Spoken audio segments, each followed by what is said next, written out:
Game of Thrones recap. Here's what's going to happen. In the given runtime you see here, I wouldn't be too daunted by the time I have because I sectioned out for you all the talking points. What we will do here for the beginning is talk about Game of Thrones Season 1 briefly, as for the rest of them until we get to Season 4. You can just start here at Season 1, or here to Season 2, or even here to Season 3. Or you can cut the baloney and straight to Season 4 here. But if you're here for tonight's episode, skip to the end of the video here. So, here we are at the beginning of Game of Thrones, and I'm going to really briefly talk on these recaps, so understand I'm not going to cover everything. So if there's something I didn't talk about you wanted to hear from me, leave a comment and I'll talk to you about it. Spoilers welcomed, but no spoilers for Season 4. Game of Thrones Season 1 has quite a few characters introduced and quite a bit happened in all 10 episodes, with Ned Stark being asked to be the Hand of the King alongside his friend Robert Baratheon when a mutual friend of theirs and respected father figure,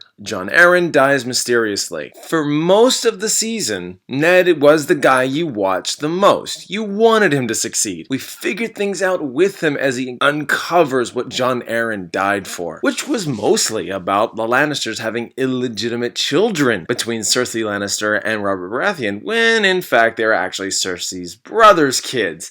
Cersei and Jaime were shacking up for years. Daenerys Targaryen, who is on the other side of the story and the world, makes her way up the ranks of the Dothraki tribe due to her and her brother's desire to reclaim the Iron Throne, which is theirs by nature when their father ruled the Seven Kingdoms. Dany's character at this point is very meek and timid, but learns her place very quickly as a lot is imposed on her. It's really the last 3 episodes that change everything. By this point, Robert Baratheon is now dead, Dany's brother is dead, and Ned Stark is trying to maintain control by being a protector of the realm, only for Ned to be beheaded by Cersei's son Joffrey, who has become king. Dany loses Khal Drogo, the Dothraki leader that she was wed to, but she gains much more as she obtains 3 dragons. From there, Season 1 dives deeply into deeper plot elements. Season 1 was just the foundation establisher, and once the characters represent the control in this world die, things pretty get chaotic. Ned's children become crucial focus points. Arya, Sansa,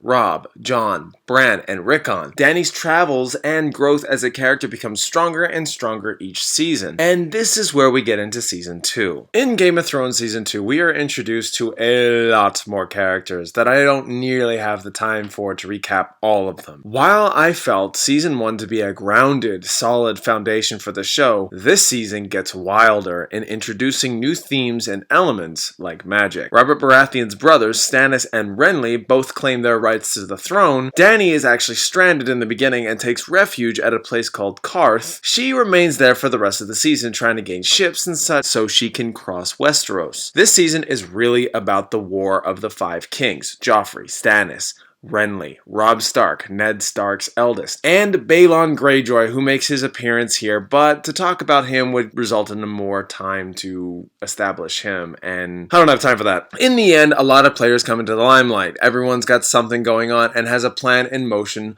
or set. There is an intense battle in the end. Even Tyrion Lannister has a part to play in there, and if I could say anything about this season, this was Tyrion's season. This dude could command anything, whether it be a piece of driftwood or a dragon, and it'd still be badass. But that now leads me into Season 3 territory. Unlike the high rise of Tyrion Lannister being a beast to the Hand of the King, this is where he suffers at his lowest point. He does try to overcome, but it indeed gets very difficult for him. He continues to get one crappy deal after another, including being wed to Sansa Stark, who's been trapped at King's Landing since Season 1. The rest of the Lannister family have their roles to play here too. Cersei is even due to be married to another family. Jaime, who fought against Robb Stark, is traveling home with Brienne of Tarth, a loyal knight who swore to help Catelyn Stark back in Season 2. Whew, there's a lot to mention here, folks. Overall, this season is a lot of setup for future storylines, while some of them in this season come to a close. One person worth mentioning, Tywin Lannister, is the father to the Lannister family, whose key focus is preserving the Lannister name. He is cold, calculating, does not even have the slightest fondness over his son Tyrion, and is now Hand of the King. To be honest, Season 3 wasn't my favorite. John's storyline is more interesting than it has been, and he is now undercover with the wildlings to watch, understand, and stop their uprising to cross the wall for a very big reason. But in the end, it builds and builds all up to an event called the Red Wedding that was brutal and shocking, but kind of left me hollow inside. It never loses its quality, I'll give you that much, but this is as much as I can mention without going on for too long about it. But you guys know the drill. If I miss something, please leave a comment. I would love to interact with you and talk to you about the major plot points and such. But with all things said, let's move on to Season 4. Game of Thrones Season 4. If you guys are all caught up on the seasons and just want to hear this lovely voice talk about the season in general, then I salute you for tuning in. I'll talk about a few things that I think stuck out to me with no spoilers. Let me emphasize on that. 1 through 3 is fair game, as I talked about it, but I don't want to ruin this one for anyone who is genuinely interested to get into this show. Hence why I talked about only a few things in the recap as well. For newcomers, watch out for the comment section if I have any at all. I'm not that popular, I don't get that many comments, so that's why. So with all that out of the way, let's get into the season.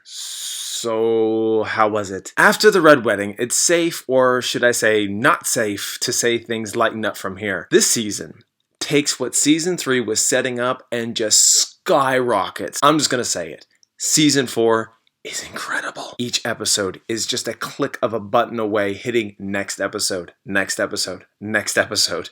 So much intrigue, so much violence, so much death. From Season 1 to 3, we have seen a wide variety of characters get killed off, and most of them, not all, but most of them have been good guys. Even the ones that you didn't like get killed off, but you know that they were good guys. But Season 4 kicks us off with a death I think most fans and casual TV show watchers wanted to see for a very long time. A most beloved, and I say that with the utmost harshest sarcasm, starts off our season with his demise. And it's all downhill from here. Sansa flees the capital. Tyrion is accused and committing genocide. Daenerys is grown to be a queen in the Essos side, learning the great stakes of being a queen with 3 very much adult dragons. Arya has teamed up with an unlikely foe, the Hound, and travels all around Westeros, hitting one ill-turned moment after another. The scheming is definitely high, and all the characters I haven't even mentioned, even in the recaps,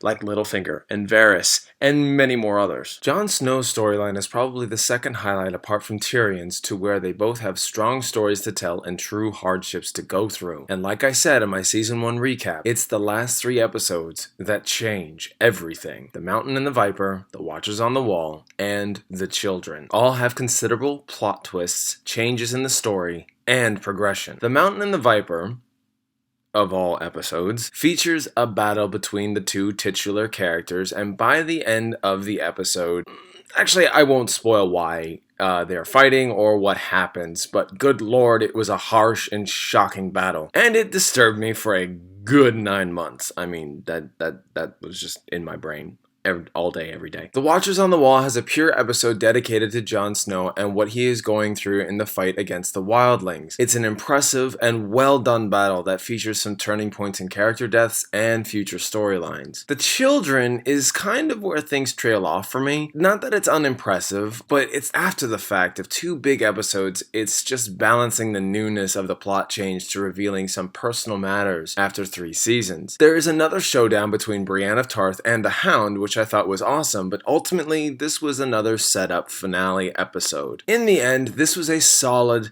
season with a lot of story and a lot of shocking twists and turns. I really had a strong feeling to this season. I felt it was well done. I think that everything was perfectly put together in terms of story and acting and music. So I can't help but give Game of Thrones Season 4 an A+.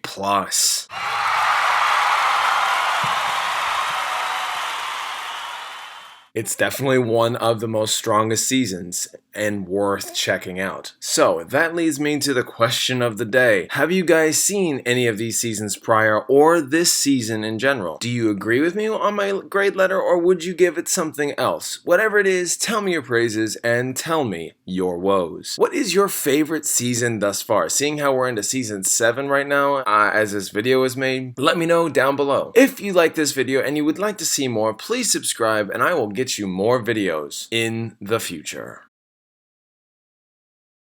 If you're still here with me, or just skipped to the part of the video, hello. I'm just basically going to comment on the one thing that I loved about Game of Thrones Season 7, Episode 3, The Queen's Justice. In my last 2 videos, I did a top 10 for the first one, and then a top 3 for the latest. Here, I am singling it out down to one big moment that I really loved. Consider this your spoiler warning for this episode. I must emphasize the fact that so much was worthy of mentioning in this week's episode. That and for everything else in the 2 episodes prior. The fact that Dany's forces are next to nothing now after having so many alliances under her belt is downright crazy. Euron Greyjoy being a massive twat but an effective ally with the Lannisters is interesting at best and a little annoying at its worst, but yeah, that's neither here nor there. Tyrion's plan going to shit when they take Casterly Rock. Grey Worm's forces are trapped there. Basically, Cersei is winning when things looked absolutely desperate for her. Everything came down to 2 moments in this episode that I thought were absolutely fantastic. And the first one was Olenna telling Jaime she poisoned his son Joffrey, and Daenerys meeting Jon Snow for the first time. This was the #1 biggest thing for me to see, and I loved every moment that they were together. The meeting doesn't go as smoothly as one would hope though. Daenerys has a lot happen to her, and the same could be said to Jon Snow. They are both forced to traditions, history of the family's names, which causes a rift between them, and they have different priorities. Jon is trying to warn Daenerys of the coming attack beyond the wall. Daenerys just wants Jon to bend the knee, and in result, she does act like a brat, but there's kind of a good reason for it. Basically, this is a meetup like Thor and Tony Stark meeting for the first time. They mock, they fight, they stand on pride, and they have to come to a common ground against differences. The meetup between Daenerys and Jon is so good. I loved it. That's all I have to say, and now I will direct it to you. In this world of Game of Thrones, what did you like most in the last 3 episodes? What is your favorite moment thus far? Whatever it is, let me know down below. I'd love to know. As I said earlier in my closing statements to my Season 4 review, if you like this and you want to see more, please subscribe and I will get you more videos in the future.